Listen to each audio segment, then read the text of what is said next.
மச்சீஸ் ஈத் அல் அதிஹா ஹாலிடேஸ்க்காக நானும் ஃப்ரெண்ட்ஸும் வந்த இடம் தான் ஆஃப் ரோட் துபாய். வாங்க இன்னைக்கு என்னென்ன ஸ்பெஷல் ஐட்டம்லாம் பாபிக்கு பண்ண போறாங்கன்னு பார்ப்போம்.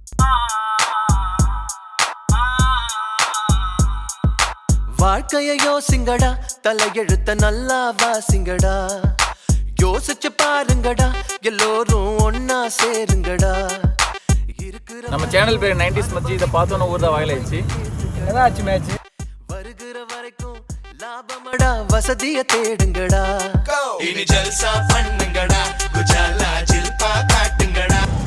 எப்படா பிடிச்சேன் கேட்சேன் புடிச்சு போட்டாங்க பாத்தீங்களா கூப்பாடு மச்சி ரெடி பண்ணிட்டாங்க பாரு சாப்பாடு.